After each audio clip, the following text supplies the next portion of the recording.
Hi guys, आज का session होगा CSIR नेट 2024 के लिए और इसमें हम लोग जनरल एप्टीट्यूड के कुछ प्रॉब्लम्स प्रैक्टिस करेंगे of past year net papers. And ये सेशन गेट UGC नेट इन सब एग्जाम्स के लिए भी हेल्पफुल होगा। And my self Prakash Roy, I am currently studying MSc in mathematics from IIT Kharagpur. So let's get started. So our first problem is this: water drips out of the bottom of a cylindrical bucket that is initially full. Rate of dripping is proportional to the height of water column in the bucket. If the rate of dripping at half height is r, then the average rate of dripping until the bucket becomes almost empty is what? तो हमें बोलना क्या चाहता है, एक cylindrical bucket है, okay, एक bucket है सिलिंड्रिकल, इसका हाइट मान लो तुम h और इससे पानी टपक रहा है, ओके, इससे पानी टपक रहा है या फिर इधर से पानी टपक रहा है, ऐसा समझ लो। और पानी टपकने का रेट क्या है, इसको तुम मान लो एक फंक्शन RT, और एट हाफ पॉइंट जब हाइट हाफ है मतलब h/2, जब h/2 में, सॉरी इधर RT नहीं RH बोलना चाहिए क्योंकि ये हाइट का फंक्शन है, एट h/2 में रेट हमें क्या बोल रहा है, R, ऐसा बोल रहा है, ओके। ये डेटा है हमारे पास। और क्या डेटा है, R is proportional to H। तो पहली बात तुम R इक्वल्स टू KH पकड़ लो, K है प्रोपोर्शनलिटी कांस्टेंट। तो और इधर क्या बोल रहा है, at height h/2, so at height h/2 rate is what, R, so K equals to what, 2R/H, okay, ये पहली बात। नाउ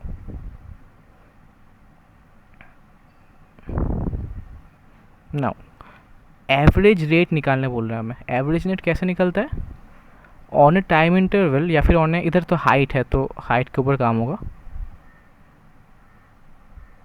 0 to h या फिर h to 0, क्योंकि फिर दोनों में ऐसा करना पड़ेगा, ओके, ऐसा। या फिर तुम h to 0 बोल सकते हो कि एक्चुअल नोटेशन इधर h to 0 होगा सिग्निफिकेंस, बिकॉज हाइट h से 0 तक जा रहा है, ओके। हाइट पहले h था फिर उधर से 0 में जा रहा है, ओके। तो इसका सिग्निफिकेंस होगा h to 0 और h to 0, okay. Integration of rate function by integration of h। तो नाउ हमारे पास रेट फंक्शन क्या है, इधर k का वैल्यू हमने निकाल लिया था, तो rate function is what, 2r small h by capital H। तो इधर 2r/h कांस्टेंट है तो वो निकल जाएगा, 2r/h integration of h0 r, sorry r नहीं h dh और नीचे h to 0 dh। तो now this equals to what, h²/2 h to 0 and this h to 0 2r r into 2, wait a minute, 2r/h, okay, ऐसा पकड़ लीजिए। तो अब इसको इवेलुएट करेगा तो क्या आएगा, r h²/2, सामने माइनस रखो ना रखो क्या होता है, और नीचे h और नीचे भी h, ओके, ये कैपिटल H हो गया, बार बार मिस्टेक हो रही है एक, तो ऐसा है, ओके। तो h² ऐसे कटेगा, माइनस माइनस कट गया, 2 कट गया, बच्चा बस क्या, r। सो एवरेज रेट होगा एवरेज रेट होगा r। Correct option is 2 is the correct option, okay. So let's move on to next problem now, okay. So ये एक रीजनिंग का प्रॉब्लम है, पहले मैं थोड़ा पेन टैप ठीक कर लूँ। रीजनिंग का प्रॉब्लम है, इधर बोल रहा है governor is state, sorry governor is state and इसका इक्विवेलेंट क्या होगा, ओके, ये हमें ऐसा पूछ रहा है। नाउ पहली बात बोल लूँ, गवर्नर इज ए पर्सन या फिर एक पोजीशन, पर्सन और position you can say, okay. And state is an organisation बोल सकते हो या फिर एक ऑब्जेक्ट या फिर ऐसा कुछ बोल सकते हो। और governor has an authority over state, governor governs the state, okay, तो इधर ए और बी अगर मैं मान लूँ तो फिर ए गवर्न्स ओवर बी ऐसा होना चाहिए, बी के ओवर ए का रूल होना चाहिए या फिर अथॉरिटी होना चाहिए। तो ऑप्शंस देख लेते हैं। शिप कैप्टन, शिप कैप्टन का शिप के ऊपर अथॉरिटी रहता है, शिप का कैप्टन के ऊपर अथॉरिटी नहीं रहता। दस पे option 1 is false.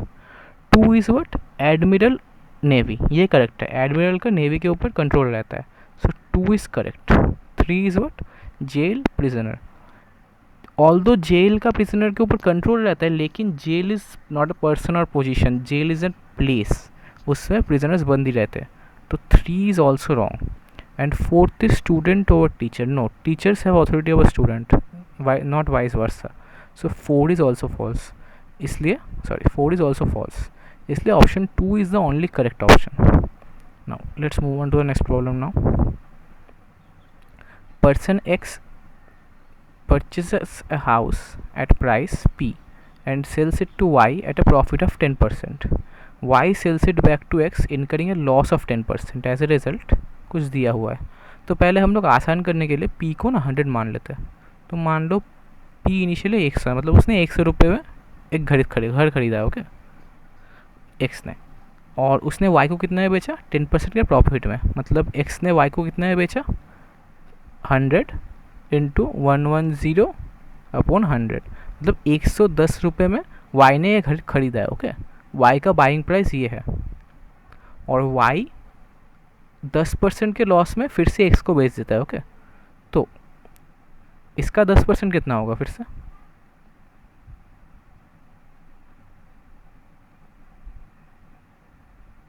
Sorry 10% loss में ना, तो 90%, या फिर इधर मैं लॉस का ही अमाउंट पकड़ लेता हूँ, ओके, कितना लॉस में बेचा होगा, तो वाई को 11 रुपया लॉस होता है, ओके, वाई का लॉस होता है 11 रुपया, और ऑप्शंस चेक कर लेते, तो फिर एक्स ने घर खरीदा कितने में, फिर से 99 में, 110 माइनस 11, 99 में खरीदा। तो ऑप्शंस चेक करते हैं। X makes a profit of 11% of P, that's false, क्योंकि उसने खरीदा 100, उसने बेचा 100 में था, आई मीन एक मिनट चेक कर लेते हैं। Purchaser house of price P and sells to Y profit 10%, so नहीं, ये बाद में देखते हैं। Y incurs a loss of 10% of P, it's false, because loss of Y उसका 11 हुआ है लेकिन पी 100 है। Third option is false, Y makes a profit of 11%, ये भी फॉल्स है, क्योंकि loss of Y is 11, loss है, 11% लॉस होना चाहिए उसका, तो 3 also false. And 4 is what, neither X or nor Y gains or loses, ये भी फॉल्स है क्योंकि वाई को लॉस हुआ है। तो correct option is x makes a profit of 11%, okay. क्यों, क्योंकि पहली बात उसने घर खरीदा था पहले 100 में, ओके, उसने बेचा 110 में, तो उसका प्रॉफिट कितना हुआ, 10 रुपया पहली बार। फिर उसने ये घर 99 में खरीद लिया, मतलब उसने 100 में पहले खरीदा था फिर 99 में खरीदा था, तो उसका प्रॉफिट 1 होगा, तो 11, दैट इज़ 11% ऑफ पी, क्योंकि पी 100 है तो आसानी के लिए उधर 11% हो जाएगा, that's why option correct is option 1। Okay, let's move on to the next problem now. Okay, ये क्या बोल रहा है, 3 metal cubes whose diagonals are √3, 6√3 and 8√3 units respectively are melted to make a new cube. The side of the new cube would be, तो देखो इसका अगर side length ए हुआ तो इसका बॉडी डायगोनल होता है a√3, ओके। तो इन तीनों क्यूब का साइड्स क्या होगा, 1, 6, 8, ओके। तो इन तीनों का वॉल्यूम कितना होगा, 1, 6 cube is 216 I think, let's check, 216 and 8 का कितना होगा, 512, ओके। सो 8 का वॉल्यूम होगा 512, तो तीनों का मिला के वॉल्यूम कितना होगा, क्योंकि बोल रहे हैं मेल्ट करके नया बड़ा क्यूब बनाएगा, तो मेल्ट करके वॉल्यूम्स प्लस हो गए, तो 512 प्लस 216 प्लस 1, ये कितना होगा, 729, राइट। एंड 729 क्या होता है, 9 का स्क्वायर, 9 का स्क्वायर नहीं, 9 का क्यूब होता है, 9 का क्यूब होता है, ओके। तो ये जो नया क्यूब बनेगा उसका साइड होगा 9, ओके। और पूछ क्या रहा है, side of the new cube would be, right, तो आंसर 9 हो गया। अगर इसमें बॉडी डायगोनल पूछ लेता नया क्यूब का तो 9√3 कर देते वो, नॉट ए प्रॉब्लम। तो आंसर हुआ fourth option 9 units. Okay, so let's move on to the next problem. Which of the following graphs correctly show the growth of a sapling to a mature tree? Okay, तो एक पौधा है, छोटा सा पौधा, उससे एक बड़ा पेड़ बन रहा है, ओके। तो इसका ग्राफ कैसा होगा हाइट का? ना, पहली बात, ये जो ऑप्शन 2 एंड 4 है ये गलत हो गया, क्योंकि पेड़ सपोज बड़ा होते होते अचानक पेड़ का हाइट छोटा हो जाता है क्या? अपने आप तो पेड़ का हाइट छोटा नहीं होता ना, पेड़ का हाइट अचानक छोटा नहीं हो जाता, पेड़ का हाइट बढ़ते रहता है, एक टाइम में वो सेम टाइप का रह जाता है, लेकिन कभी छोटा नहीं होगा अपने आप। तो ऑप्शन 2 एंड 4 आर फॉल्स। 1 और 3 हमें देखना पड़ेगा।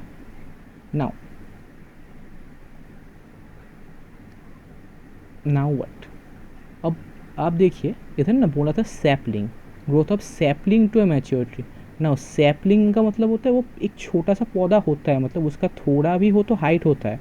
लेकिन ऑप्शन 1 में ऐसा आ रहा है कि वो ऑरिजिन से पास कर रहा है, मतलब टाइम 0 में उसका हाइट 0 है, लेकिन ये पॉसिबिलिटी नहीं है, क्योंकि हमने शुरू में ही बोल दिया था यह सैपलिंग है, तो फिर इसका थोड़ा सा हाइट स्टार्टिंग में रहना चाहिए। That's why option 3 is correct, option 1 is false. And ये एक्चुअल ग्राफ है, इसको तुम सिग्मोइडल कर्व बोल सकते हो। पेड़ के ग्रोथ का इस कर्व को तुम सिग्मोइडल कर्व बोल सकते हो, या फिर एस कर्व भी बोलते हैं। ये ट्रिविया इन्फो था, लेकिन मैटर वही है। पहले तुमने देखा कि पेड़ छोटा नहीं होता, फिर तुमने दूसरा देखा कि ये ग्राफ ऑरिजिन से पास हो रही नहीं होनी चाहिए। That's why option 3 is the correct option. Okay, so let's move on to next problem now.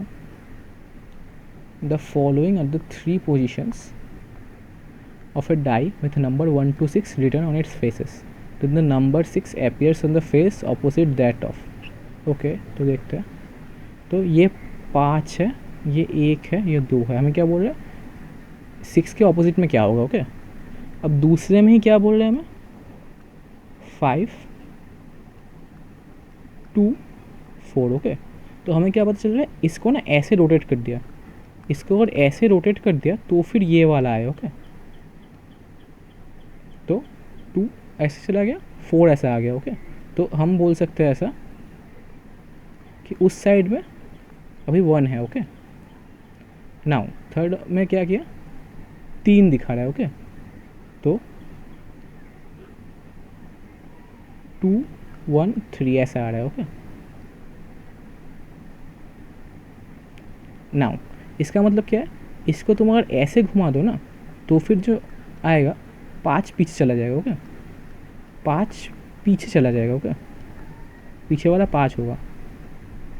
Now 2 तो ऊपर ही रहेगा इसका, और पहले याद है 1 इस तरफ था, तुमने जब इसको ऐसे घुमा दिया तो 1 इस तरफ आ गया और 3 इस तरफ हो गया, ओके। ऐसी बात। तो इसका मतलब तुम क्या बोल रहे हो, 5 के उल्टे में 3 है और 1 के उल्टे में 4 है, ओके। 1 के उल्टे में 4 है, तो फिर 2 के ऑपोजिट में क्या होगा, 6 होगा। 6 के ऑपोजिट में 2 होगा, या फिर 2 के ऑपोजिट में 6 होगा। That's why option 2 and answer 2 are correct. ये वाला करेक्ट ऑप्शन है, okay. So let's move on to next problem now. In a group of researchers, biologists are thrice as many as chemists, whereas the physicists are twice as many as biologists. If there are 5 chemists in the group, what is the total number of 3 type of researchers? Okay, so biologist है 3 into C, number of biologists is 3 into C, okay, and physicists are twice as many biologists, so P is equals to 2B, okay. और chemist कितने हैं, 5 है, तो chemist 5 है, तो biologist कितने हो गए, 5 3 15, और फिजिसिस्ट कितने होगा, 15 2 30। तो 15 + 5 is equals to 20, 20 + 30 is equals to 50। Total number of researchers are 50। Option 3 is the correct option, okay. So let's move on to next problem now, okay. So ये वाला problem, what is the area of the figure shown below assuming all small triangles to be equilateral triangle of side s. Okay, तो पहले ना इसको तुम कुछ टुकड़ों में बांट सकते हो। तुम्हारा एरिया कैसा दिख रहा है, ये सब इक्विलैटरल ट्रायंगल्स है। ओके, तो इसको ना तुम ऐसे बांट लो। पहले ये एक ट्रायंगल तुम ऐसा कर लो, और ये 3 छोटे छोटे ट्रायंगल ऐसा, और इसका साइड लेंथ कितना होगा 15, बिकॉज 5 5 5 5 5 15, इसका साइड लेंथ होगा 15 और इसका साइड लेंथ होगा 3। ओके, नाउ इक्विलैटरल ट्रायंगल का मुझे एरिया का फॉर्मूला पता नहीं। मैं क्या करूँगा, ये ट्रायंगल है, इसका लेंथ है 3, इसका लेंथ है, और इधर मैं परपेंडिकुलर ड्रॉ कर लेता हूँ। ओके, और इसका लेंथ है 1.5। ओके, और इधर ना एस है, सॉरी जूम इन करने से पता चलेगा, इधर एस लिखा है। ओके, लेकिन मैंने इधर 5 से काम कर रहा हूँ, तो कोई नहीं, करते 5 से। ध्यान नहीं गया था इसलिए इसको मैंने 5 लिख दिया, लेकिन डजेंट मैटर, आखिर में एस की 5 की जगह हम लोग एस चेक कर लेंगे। ओके,